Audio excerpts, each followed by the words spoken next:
नमस्कार, capital TV Uttar Pradesh के खास शो यूपी का दंगल में आपके साथ में फरहाद सिद्दीकी।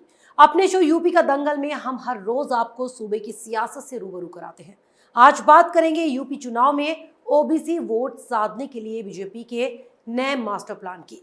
चूंकि ओबीसी उत्तर प्रदेश में एक प्रभावशाली और निर्णायक वोट बैंक माना जाता है और हाल के दिनों में बीजेपी के उदय में उसने अहम भूमिका निभाई। ऐसे में उत्तर प्रदेश में ओबीसी चुनावी रूप से बेहद खास माने जाते हैं, तो इस बार बीजेपी सभी ओबीसी समुदायों, खासकर गैर यादवों का समर्थन हासिल करने की पूरी कोशिश कर रही है और उसके लिए यूपी बीजेपी का ओबीसी मोर्चा अगले महीने से अयोध्या से कार्यक्रमों की शुरुआत करेगा। क्या है पार्टी का वो खास प्लान, इसी पर बात करने के लिए आज हमारे साथ स्टूडियो में मौजूद है कैपिटल टीवी के editor in chief doctor Manish Kumar. Doctor साहब, बहुत बहुत स्वागत है आपका। धन्यवाद। डॉक्टर साहब, यूपी बीजेपी ओबीसी मोर्चा ने खास प्लान बना लिया है, क्या माना जाए इसके तहत किस किस तरह से काम करेगी ताकि ओबीसी अपने पाले में ला सके बीजेपी? देखिए, जो सबसे बड़ी बात है जिसे समझना ज़रूरी है कि भारतीय जनता पार्टी के लिए उत्तर प्रदेश का जो चुनाव है वो करो या मरो की स्थिति है। इसको कई सारे लोग कह रहे हैं भाई ये सेमीफाइनल है। 2024 में अगर भारतीय जनता पार्टी को जीतना है या भारतीय जनता पार्टी के लिए कोई मुसीबत खड़ी हो सकती है, उसका फैसला इस यूपी चुनाव में होगा। यूपी के चुनाव में कई सारी चीज़ें वो उसको कह सकते हैं कि उसकी बाकायदा टेस्टिंग होगी। कोरोना पे, राम मंदिर पे, आर्टिकल 370 पे, जनसंख्या कानून पे, धर्मांतरण पे, ये जो प्रधानमंत्री मोदी की सारी योजनाएं हैं उसका इम्पैक्ट, उसका असर खास करके गरीब तबकों में क्या होगा, ये सब बाकायदा इसकी परीक्षा होगी जी। और अगर आप यूपी जैसे बड़े राज्य में अगर आप चुनाव जीत जाते हैं तो इसका मतलब है कि भारतीय जनता पार्टी 2019 के बाद जो जो काम कर रही है उस काम के ऊपर जनता का मुहर लग गया। अब इसमें जो सबसे बड़ी जो समझने की चीज़ है कि ये जो ओबीसी मोर्चा जो काम करने वाला है शुरू, तो भारतीय जनता पार्टी में ऐसा तो नहीं कि अलग मोर्चा अपने हिसाब से काम करता है। There is a thought process, there is a plan, और ये प्लान उसी समय सामने समझ में आ गया जब केंद्र में मोदी सरकार के विस्तार हुआ और उसमें 5 मंत्री यूपी से नए जोड़े गए, 3 उसमें ओबीसी। अब क्यों किया गया भाई? वो इसलिए किया गया, यूपी के अंदर 50% से ज़्यादा वोटर ओबीसी में है और उस ओबीसी वोटर्स में 15% के आसपास यादव हैं। तो यादव को अगर आप माइनस कर दें, क्योंकि वो समाजवादी पार्टी के साथ है, तो 35-37% वोट उसको बाकायदा लुभाने में भारतीय जनता पार्टी उसकी पूरी मिशनरी जो है उसमें एक्टिव होने वाली है। अब अभी वर्तमान स्थिति क्या है? ऐसा नहीं है कि भारतीय जनता पार्टी को ओबीसी का वोट नहीं मिल रहा जी। इस ओबीसी के इस 35% के चंक में आप ये समझिए कि 20 से 25% तो ऑलरेडी भारतीय जनता पार्टी के हार्ड कोर वोटर्स हैं।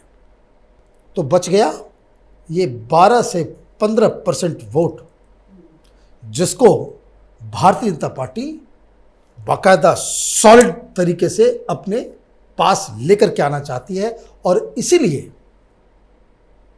3 ओबीसी नए लीडर्स को मंत्री बनाया गया। अभी तो सिर्फ एक संकेत उधर मिला केंद्र में, यूपी में जो बदलाव हो रहा है उसमें भी बाकायदा इन लोगों को जगह दी। अब तो ये बाकायदा इसको सॉलिड करने के लिए तो ये मसला जो है वो भारतीय जनता पार्टी समाजवादी पार्टी के वोट बैंक में जो है सेंध लगाने की तैयारी, सेंध लगा रही है। क्योंकि जो मुलायम सिंह की पार्टी, समाजवादी पार्टी, वो चुनाव तभी जीतती है जब ओबीसी में बाकायदा जो बिजनेस क्लास है उसको छोड़ दें और एक दो कास्ट को छोड़ दें, वो मतलब ये 15% यादव प्लस 15 से 20% अदर ओबीसी कास्ट जो है वो समाजवादी पार्टी के साथ जाती है, तो समाजवादी पार्टी मुसलमानों के वोट के साथ मिलकर के बहुमत ला पाती है, अदरवाइज नहीं मिल पाएगा। तो ये जो समाजवादी पार्टी को बाकायदा इसको कह सकते हैं कि जो इस तरह की स्ट्रेटजी होती है कि आप ये समझिए कि फर्स्ट इनिंग में कोई टीम 450 रन बना दे वनडे में, खेल तो वहीं पे खत्म, मैच वन साइडेड, वो सामने वाले को मौका ही नहीं मिलेगा। और अभी बीजेपी उसी पोजीशन में नजर और बीजेपी इस चुनाव में उसी पोजीशन में रहना चाहती है, चूंकि अभी टाइम है, अभी चल रहा है, इस तमाम जो नए नए ओबीसी मंत्री बने हैं उन लोगों को बाकायदा रैली के लिए भेजा गया है, जन आशीर्वाद रैली जो हर जगह चल रही है, तो उन लोगों को उसमें काम में लगाया गया है। तो ये जो प्लान है, और उसके बाद ये सारा चीज स्टार्ट कहां से होगा? अयोध्या से। अयोध्या, काशी, मथुरा, गोरखनाथ,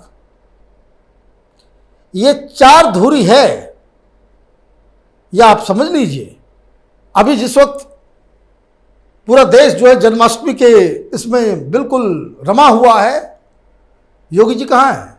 मथुरा में लाइव चल रहा था सब जगह वो, और ये लोकेशन भी उसी हिसाब से है। आप देखिए वेस्टर्न यूपी, ईस्टर्न यूपी, बीच में दो मथुरा और वाराणसी।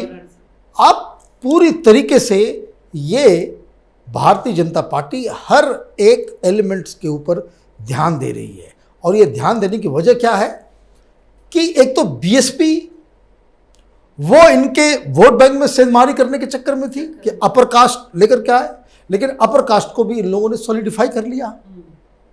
मायावती को उधर कोई ज़्यादा सफलता दिख नहीं रही है, तो अपर कास्ट का पूरा सॉलिड वोट बैंक, और ये जो 30% 35% ओबीसी वोटर्स हैं उनका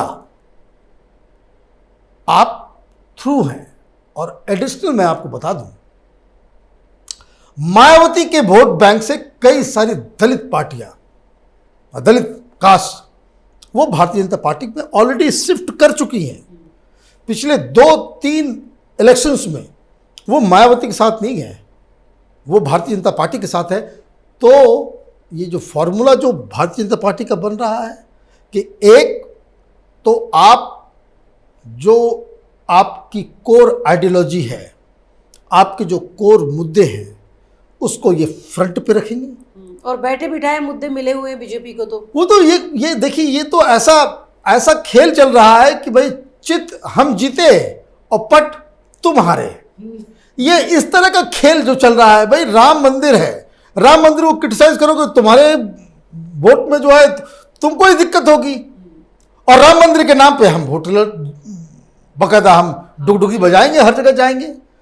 तो जो फ्रंट में जो मुद्दे सामने ये लोग रखने वाले हैं, तो राम मंदिर हो गया, 370 हो गया, धर्मांतरण हो गया, ये जो लखनऊ में जब से वो पकड़ाया है तो आतंकवाद और सारी चीजें वो भी आ गई।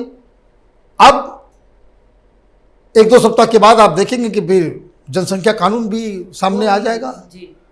तो ये सारे जो हार्डकोर मुद्दे हैं भारतीय जनता पार्टी के, उसको ये लोग आगे रखेंगे, प्लस लोगों तक फायदा कैसे पहुंचे वो बताएंगे। वो बैंक से ट्रांसफर सीधे डायरेक्ट पैसे जो जा रहे हैं वो उसका इंतजाम किया जाएगा। किसानों के लिए अभी देखिए, जो अभी गन्ना किसानों के लिए आपने अपने खजाने खोल दिए, एमएसपी भी बढ़ा दिया, मिलों को भी आपने कर दिया। तो एक तो मुद्दे हैं, दूसरा direct benefit, direct transfer bank account में गरीबों के पास, और तीसरा जो ज़्यादा जो कारगर और ज़्यादा इम्पॉर्टेंट है भारतीय जनता पार्टी के अपने लहजे से, कि जो संगठन के स्तर पे जो ये लोग कर रहे हैं कि हर गांव में आपके पास एक दफ्तर हो, हर जगह आपके पास ओबीसी मोर्चा, दलित मोर्चा और ये तमाम इस तरह की चीज़ों को जो आप संगठन का एक पूरा नेटवर्क क्रिएट कर रहे हैं, तो अब ऐसी तैयारी अगर होगी तो विपक्ष के लिए तो जैसे मैंने कहा कि वन साइडेड मैच हो जाएगा। ये वन साइडेड तो अभी तक नजर ही आ रहा है डॉक्टर साहब, लेकिन क्या ऐसा नहीं लगता इतना सब कुछ देखने के बाद भी विपक्षी पार्टियां अभी तक नींद से जागने को तैयार नहीं है?